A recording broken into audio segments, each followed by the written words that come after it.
Who doesn't love a good emotional explosion? They're fun to watch, they're fun to direct, but there is a sneaky little succubus you gotta watch out for. One that can suck the gravity right out of your explosive scenes. If you're trying to keep your projects simple and approachable, but still impactful, this little booger can cause you and your actors some problems. We'll show you how to spot it, as well as how to avoid accidentally inviting this vampire into your house. But first, what do these scenes have in common?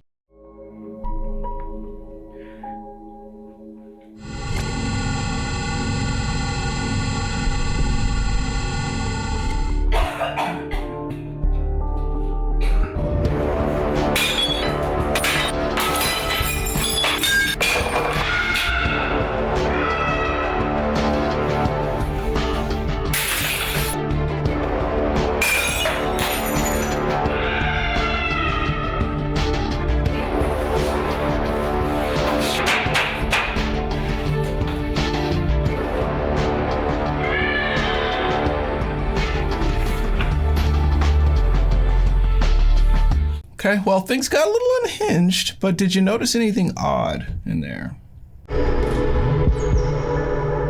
Have you greeted me this morning? Oh my God, babe, you startled me. I didn't even notice you were standing right there. Am I too small for you to notice or what? Babe, that's not what I'm trying to say. Then what are you trying to say? At least you should have said hello, so I'll know that. I should have said hello to you first? Babe, please now. I'm running late. I'm not just... Babe, it's not a crime if a husband at least says hello, gives the wife a salute in the morning. I can see you are disrespecting me. This is not the first time, but it's going to be the last time you are going to do it. Drama this morning. I said you are not going anywhere. You are not going anywhere.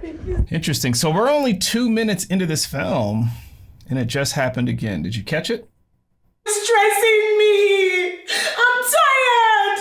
And I have a serious migraine. Why can't you do it? After all, You mean me? I should wash the dishes for you? Are you trying to say... Okay, so this is much later in the same film, and holy smokes, they're going hard in the paint for almost 3 minutes straight. But don't things just kind of feel flat? This is redlining. Redlining is when an actor hits an emotional 10 in a scene for too long. The performance graph looks something like this. Things get intense and then it just kind of flatlines and stays up there. When actors redline in a scene, it causes a few icky problems. Your intense scenes quickly become repetitive and monotonous, causing them to lose impact. Things can become unintentionally comedic, i.e. your character might start to sound like they're whining or throwing a fit, which naturally kills the tension. If they redline for too long, your characters might start sounding more like caricatures rather than real people. And also, redlining can cause escalation problems all day, every day. Because once someone hits a 10 in performance, where do you go from there, right? So how do we capture an Oscar-worthy, intense performance without redlining?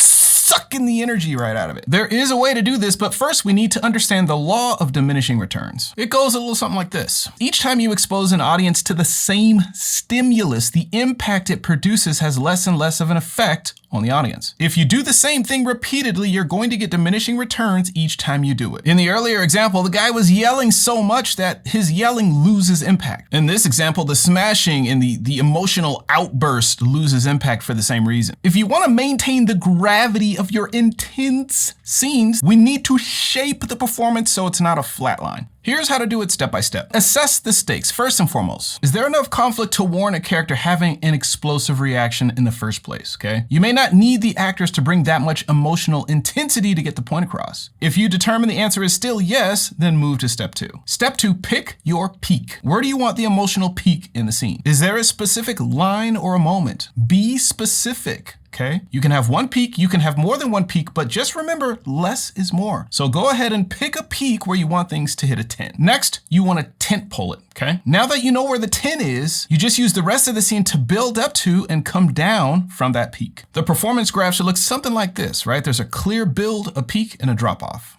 Let's take a look at a scene from one of my films as an example. But first, if you want to be shooting more but you're having trouble, maybe your ideas just kind of balloon on you. Maybe the deadlines you set for yourself, they just kind of don't feel real. Maybe every time you set out to do a project, your enthusiasm for your projects just kind of fizzles out. If you've been teaching yourself filmmaking and it feels like you're trying to put a puzzle together and you just don't have all the pieces, we would love to work with you and get you shooting a portfolio of films with the resources you've already got. Don't have any ideas for films yet? Not a problem. You don't have to have ideas to get started. You don't have to have scripts written to get started. I can show you how to turn even the simplest ideas into compelling films. How to tell simple stories really well, even if it's just a minute long. This isn't just about leveling you up on the technical side of things or just the story side of things. It's all of it, A to Z. If you want to get to shooting, click the link below to apply. Disclaimer, the upcoming scene is a little intense. Let's watch. You can't keep running from this. Just watch it. That's all I'm asking. After that, you can go over there you want to go. Get out of my way. Are you going to watch it? Get out of my way. Are you going to watch it? Get out of my way. Are you going to watch it? Get out of my way! I ain't moving till you say you're going to watch it! I'm sick of going through this with you. Are you going to watch it? You're not my son. Oh, I'm not. Get the f Your son. out of my I'm way! not- Get out of my I'm not. Get out of my way! Get out of my face!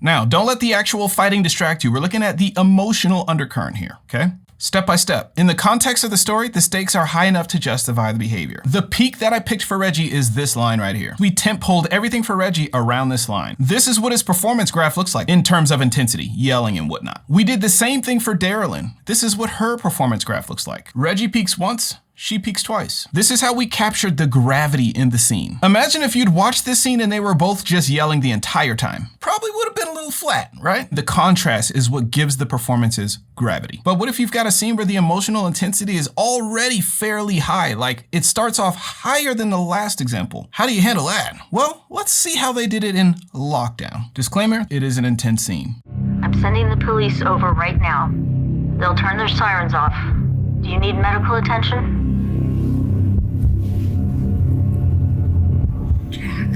I couldn't. Couldn't what? Suck some guy off in an alley? Jack! Huh? Stop! Jack, I bet you're giving it to every guy in town except for me! please stop. Shut up! Stop! I'll f***ing kill you!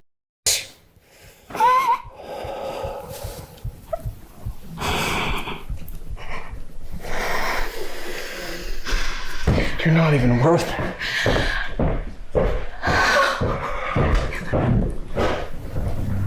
The police are only 7 minutes away. Did you catch it?